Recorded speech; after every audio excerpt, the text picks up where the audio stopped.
تو آئیے آج کی گفتگو کا آغاز ایک ایسے منظر سے کرتے ہیں جو تصور میں بھی لرزا دے۔ ایک ماں، اس کا شیرخوار بچہ اور ایک بے آب و گیا سنسان وادی۔ اور یہ صرف ایک مذہبی داستان نہیں ہے۔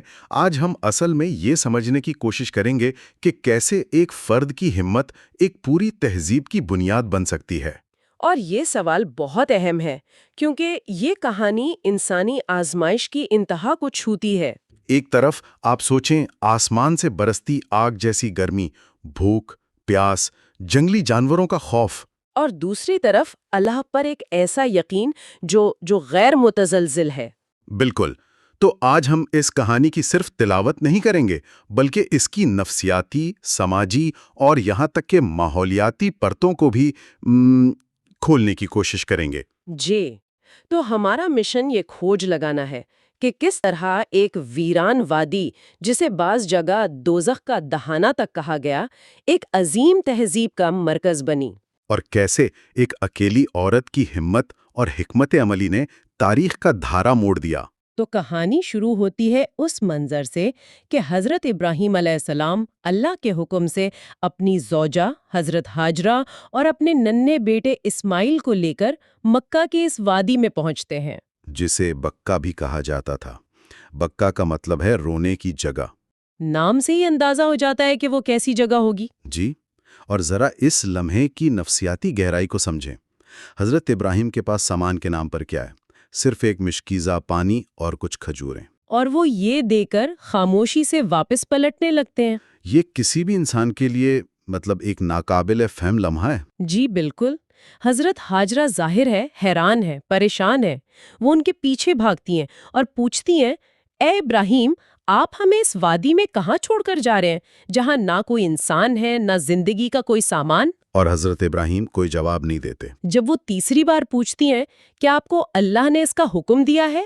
تب وہ صرف اس بات میں جواب دیتے ہیں۔ اور دیکھیں، یہاں ایک بہت ہی کمال کا نقطہ ہے، حضرت ہاجرہ کا اگلا جملہ۔ تو یہ ہمیں ضائع نہیں کرے گا۔ جی، یہ محض جذباتی تسلی نہیں ہے، یہ ایک شعوری فیصلہ ہے۔ انہوں نے صورتحال کو سمجھا، وجہ کو سمجھا، اور پھر اس پر اپنے یقین کی بنیاد رکھی۔ تو یہ صرف سر تسلیم خم کرنا نہیں تھا، بلکہ ایک فعال انتخاب تھا۔ بالکل، ایک باخبر انتخاب جس نے انہیں آنے والی مشکلات کا سامنا کرنے کے لیے ذہنی طور پر تیار کر دیا۔ اور اس ذہنی تیاری کا ثبوت ہمیں فوراً نظر آتا ہے۔ حضرت ابراہیم کے جانے کے بعد ان کے پاس رونے یا غم منانے کا وقت نہیں تھا۔ وہ جانتی تھیں کہ اس وادی میں مایوسی موت سے بھی زیادہ خطرناک ہے۔ انہوں نے فوراً بقا کے لیے اقدامات شروع کیے۔ سب سے پہلے ایک چٹان کے نیچے ایسی جگہ تلاش کی جہاں سورج کی تپش کم سے کم ہو۔ حالانکہ وہ جگہ بھی کوئی آرام دہ نہیں ہوگی، چونٹیاں، بچھو۔ جی، لیکن اس وقت براہ راست دھوپ سے بچنا اولین ترجیح تھی۔ یہ صرف محبت نہیں، یہ بقا کی نفسیات یعنی سروائیول سائیکالوجی کا ایک بہترین نمونہ ہے۔ انتہائی دباؤ کے حالات میں انہوں نے گھبرانے کے بجائے فوراً خطرات کا تجزیہ کیا۔ یہ ایک جذباتی رد عمل سے زیادہ ایک انتہائی منطقی حکمت عملی تھی۔ اس کے بعد انہوں نے کھجور کے پتوں اور سوکھی جھاڑیوں کو اکٹھا کر کے اپنے اور بچے کے لیے ایک عارضی سائبان بنایا۔ لیکن اصل امتحان تو رات کو ہونا تھا۔ جی، جب سورج ڈوبا تو وادی میں ایک نئے قسم کا خوف اتر آیا۔ دن کو گرمی مارتی ہے تو رات کو سانپ، بچھو اور دوسرے جانور۔ تو یہاں ان کا رد عمل کیا تھا؟ کیا انہوں نے صرف دعا پر انحصار کیا؟ نہیں، یہاں بھی ان کی عملی حکمت کام آئی۔ انہوں نے دور دور سے کانٹے دار جھاڑیاں اور سخت پتھر اکٹھے کیے۔ اچھا۔ وہ ایک ایک پتھر اور ایک ایک کانٹا احتیاط سے اپنے اور بچے کے گرد رکھتی رہیں تاکہ ایک حفاظتی دیوار بن جائے۔ اور جب رات کے اندھیرے میں دور سے بھیڑیوں کی آوازیں آتیں تو وہ اپنے بیٹے کو سینے سے لگا کر اس دائرے کے اندر بیٹھ جاتی۔ یہاں ایک اور دلچسپ نقطہ ہے، کیا یہ دیوار واقعی بھیڑیوں جیسے بڑے جانوروں کو روک سکتی تھی؟ شاید نہیں، لیکن نفسیاتی طور پر اس نے ایک محفوظ جگہ کا احساس پیدا کیا۔ یہ کنٹرول حاصل کرنے کی ایک کوشش تھی۔ یہ عمل خود انہیں ہمت دیتا تھا کہ انہوں نے اپنی اور اپنے بچے کی حفاظت کے لیے کچھ کیا ہے۔ بالکل درست، لیکن یہ حکمت عملی اور ہمت بھی وسائل کے بغیر کب تک چلتی؟ کچھ ہی دنوں میں وہ چند کھجوریں اور مشکیزے کا پانی ختم ہو گیا، اور پھر پیاس کی وجہ سے ان کا اپنا دودھ بھی خشک ہو گیا۔ اور پھر وہ منظر آتا ہے جو کسی بھی ماں کے لیے ناقابل برداشت ہے۔ بچہ بھوک اور پیاس سے تڑپتا ہے اور زمین پر ایڑیاں رگڑنے لگتا ہے۔ یہ وہ لمحہ ہے جہاں ایک ماں کی بے بسی اپنی انتہا پر پہنچ جاتی ہے۔ وہ اپنے بچے کو اپنی آنکھوں کے سامنے مرتا ہوا نہیں دیکھ سکتی، اور یہی تڑپ، یہی بے بسی انہیں حرکت پر مجبور کرتی ہے۔ جی، وہ دیوانہ وار اٹھتی ہیں اور قریب موجود صفا نامی پہاڑی کی طرف بھاگتی ہیں۔ شاید کوئی قافلہ نظر آ جائے، کوئی پرندہ، پانی کا کوئی اشارہ۔ مگر ہر طرف تپتی ہوئی ریت کے سوا کچھ نہیں تھا۔ یہ صرف پانی کی تلاش نہیں تھی، ہے نا؟ یہ اس خیال کو رد کرنے کی ایک جسمانی جدوجہد تھی کہ کچھ نہیں کیا جا سکتا۔ بہت گہری بات ہے۔ یہ اس ذہنی کیفیت کے خلاف ایک جسمانی بغاوت تھی، جسے سیکھی ہوئی بے بسی کہتے ہیں۔ یعنی جب کوئی بار بار ناکام ہوتا ہے تو وہ کوشش چھوڑ دیتا ہے۔ لیکن انہوں نے کوشش نہیں چھوڑی۔ نہیں، ان کی یہ دوڑ اس بے بسی کو قبول کرنے سے انکار تھی۔ ہر چکر ایک اعلان تھا کہ میں ہمت نہیں ہاروں گی۔ وہ صفا سے نیچے اترتیں اور دوسری پہاڑی مروا کی طرف بھاگتیں۔ کبھی صفا، کبھی مروا، ایک چکر، 2 چکر، 3 چکر، اور ہر چکر کے ساتھ ان کی اپنی پیاس بڑھ رہی تھی۔ اور دوسری طرف ننھے اسماعیل کی سسکیاں کم ہو رہی تھیں۔ یوں انہوں نے 7 چکر مکمل کیے۔ 7 چکر! ذرا سوچیں، آج ہم 1 گھنٹے کے لیے بھی بجلی کے بغیر رہنا مشکل سمجھتے ہیں۔ یہاں ایک ماں اور بچہ دنوں تک مکمل تنہائی میں تھے۔ اس ذہنی دباؤ کا تصور کرنا بھی مشکل ہے۔ اور جب وہ 7 چکروں کے بعد تھک ہار کر مایوسی کے عالم میں واپس آتی ہیں تو وہ ایک معجزہ دیکھتی ہیں۔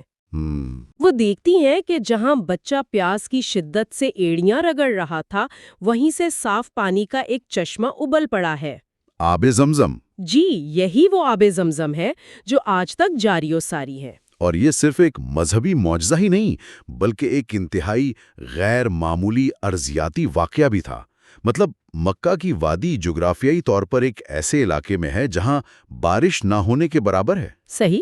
ایسے خشک اور پتھریلے علاقے میں زیر زمین پانی کا چشمہ پھوٹنا، جس میں آج تک پانی ختم نہیں ہوا، ایک ایسا واقعہ تھا جس نے اس خطے کا ایکو سسٹم ہمیشہ کے لیے بدل دیا۔ اور یہ پانی صرف پیاس بجھانے کے لیے نہیں تھا، یہ ایک مغناطیس تھا جو زندگی کو اپنی طرف کھینچنے والا تھا۔ بالکل۔ حضرت حاجرہ نے سب سے پہلے جو کام کیا وہ یہ تھا کہ چشمے کے گرد پتھروں کی ایک دیوار بنائی تاکہ پانی محفوظ ہو سکے، ریت میں جذب ہو کر ضائع نہ ہو۔ جی، اسے ریسورس مینجمنٹ کی پہلی اور شاندار مثال کہا جا سکتا ہے۔ انہوں نے پانی کو ایک فوری ضرورت کے طور پر نہیں، بلکہ ایک طویل مدتی اثاثے کے طور پر دیکھا، اور اسی سوچ نے ایک عارضی پڑاؤ کو ایک مستقل بستی میں بدلنے کی بنیاد رکھی۔ بالکل۔ اس کے بعد زندگی نے وادی میں واپس لوٹنا شروع کیا۔ کچھ دنوں بعد پانی دیکھ کر پرندے چشمے کے قریب اترنے لگے۔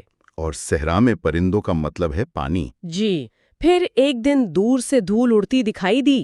بنی جرہم نامی قبیلے کا ایک قافلہ آسمان میں پرندوں کو دیکھ کر اسی سمت بڑھا۔ اور بنی جرہم کوئی عام قبیلہ نہیں تھا، وہ اس خطے کے قدیم ترین عرب قبائل میں سے تھے جو تجارت اور پانی کے ذرائع کی تلاش میں سفر کرتے تھے۔ وہ اس ویرانے میں پانی کا چشمہ دیکھ کر یقیناً حیران رہ گئے ہوں گے۔ بالکل۔ انہوں نے حضرت حاجرہ سے کہا کہ پانی آپ کا ہے، کیا آپ ہمیں قیمت کے بدلے میں کچھ پانی دے سکتی ہیں اور یہاں پڑاؤ ڈالنے کی اجازت دے سکتی ہیں؟ اور یہاں حضرت حاجرہ نے ایک اور دور اندیشی کا فیصلہ کیا۔ انہوں نے کہا، پانی اللہ کا ہے لیکن اس پر اختیار میرا ہے۔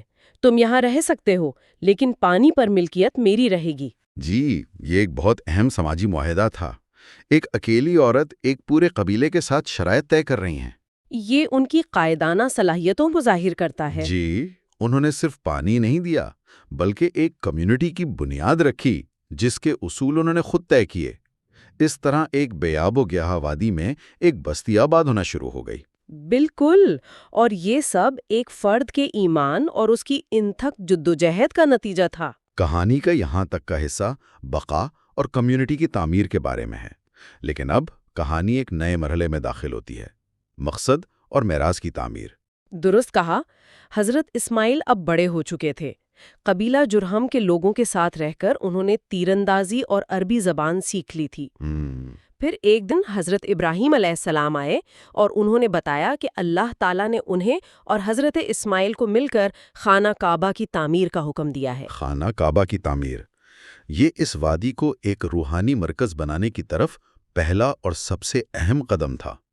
یہ صرف ایک عمارت نہیں تھی، بلکہ اللہ کی وحدانیت کی ایک دائمی علامت تھی۔ ایک ایسا مرکز جو پوری دنیا کے لوگوں کو اپنی طرف متوجہ کرنے والا تھا۔ بالکل، یہ اس بستی کو ایک عالمی شہر میں تبدیل کرنے کا منصوبہ تھا۔ باپ بیٹا مل کر کعبہ کی بنیادیں اٹھاتے ہیں، اور تعمیر کے بعد حضرت ابراہیم نے دعا کی کہ اے اللہ اس شہر کو امن کا گہوارہ بنا دے۔ لیکن اب ایک اور شاید سب سے بڑی آزمائش منتظر تھی۔ جی، ایک ایسی آزمائش جو کسی بھی باپ کے لیے تصور سے باہر ہے۔ ایک ایسا بیٹا جسے معجزانہ طور پر پایا، جس کی پرورش کے لیے اتنی مشکلات اٹھائیں، اب جب وہ جوان ہو چکا ہے تو اسے قربان کرنے کا حکم مل رہا ہے۔ حضرت ابراہیم نے خواب میں دیکھا کہ وہ اپنے بیٹے حضرت اسماعیل علیہ السلام کو اللہ کی راہ میں قربان کر رہے ہیں۔ اور یہ ایک بار کا نہیں بلکہ مسلسل آنے والا خواب تھا۔ وہ اپنے بیٹے کے پاس گئے اور کہا، اے میرے بیٹے، میں نے خواب دیکھا ہے کہ تمہیں ذبح کر رہا ہوں، تم بتاؤ تمہاری کیا رائے ہے؟ یہ مکالمہ بہت اہم ہے۔ وہ حکم نہیں دے رہے بلکہ اپنے بیٹے کو اس فیصلے میں شریک کر رہے ہیں۔ جی، اور حضرت اسماعیل کا جواب ان کے ایمان کی گواہی دیتا ہے۔ انہوں نے فرمایا، اے ابا جان، جس کام کا آپ کو حکم ہوا ہے اسے کر گزریے، اللہ نے چاہا تو آپ مجھے صبر کرنے والوں میں سے پائیں گے۔ یہ آزمائش صرف باپ کی نہیں تھی بلکہ یہ بیٹے کے ایمان اور اس کی اطاعت کا بھی امتحان تھا۔ دونوں نے اللہ کے حکم کے سامنے سر جھکا دیا۔ اور اسی دوران شیطان نے انہیں 3 بار بہکانے کی بھی کوشش کی، لیکن حضرت ابراہیم علیہ السلام نے اسے کنکریاں مار کر بھگا دیا۔ یہ واقعہ آج بھی حج کے دوران شیطان کو کنکریاں مارنے کی رسم کی صورت میں زندہ ہے۔ جی، جو اس بات کی علامت ہے کہ بڑے فیصلوں کے راستے میں ہمیشہ وسوسے آتے ہیں اور ان پر قابو پانا ضروری ہے۔ پھر وہ لمحہ آیا جب حضرت ابراہیم علیہ السلام نے اپنے بیٹے کو زمین پر لٹایا اور چھری چلانے کا ارادہ کیا، لیکن جیسے ہی انہوں نے یہ عمل کرنا چاہا، اللہ تعالیٰ کی طرف سے آواز آئی کہ اے ابراہیم، تم نے اپنا خواب سچ کر دکھایا۔ اللہ نے حضرت اسماعیل کو بچا لیا اور ان کی جگہ ایک دمبا قربانی کے لیے حاضر کر دیا گیا۔ اس واقعے کا نتیجہ بہت واضح ہے۔ اللہ کو خون بہانا مقصود نہیں تھا بلکہ نیت اور اطاعت کا امتحان لینا مقصود تھا۔ یہ قربانی کا ایک نیا تصور تھا۔ تو اگر ہم پوری گفتگو کا خلاصہ کریں تو یہ کہانی صرف معجزات کی داستان نہیں ہے، یہ بتاتی ہے کہ کس طرح ایک ماں کی محبت، اس کی عملی حکمت اور ایک خاندان کا غیر متزلزل ایمان ناممکن کو ممکن بنا سکتا ہے۔ ایک ویران وادی ایک عالمی مرکز بن سکتی ہے۔ اور اس کہانی کا ورثہ آج بھی زندہ ہے۔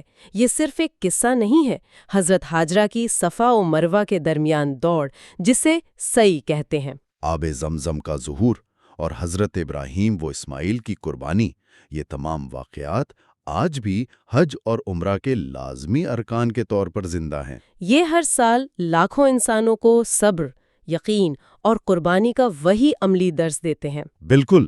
اس گفتگو کے آخر میں ایک فکری نکتہ چھوڑے جاتے ہیں۔ اس کہانی کا آغاز ایک خاندان کے بکھرنے اور ایک ویران وادی میں تنہا رہ جانے سے ہوتا ہے، لیکن اس کا انجام اسی خاندان کے ہاتھوں پوری انسانیت کے لیے ایک مرکزی روحانی مقام کے قیام پر ہوتا ہے۔ یہ ہمیں قربانی اور اجتماعیت کے بارے میں کیا سکھاتا ہے؟ اور یہ بھی کہ بعض اوقات جو چیز ہمیں ایک ملانہ اختتام، ایک بحران یا ایک ٹوٹ پوٹ نظر آتی ہے، وہ دراصل کسی بہت بڑی اور عظیم چیز کا آغاز ہوتی ہے۔ یہ کہانی ہمیں سکھاتی ہے کہ عظیم کمیونٹیز بڑے منصوبوں سے نہیں بلکہ بحران کے لمحات میں دکھائے گئے غیر معمولی کردار، ہمت اور یقین سے جنم لیتی ہیں۔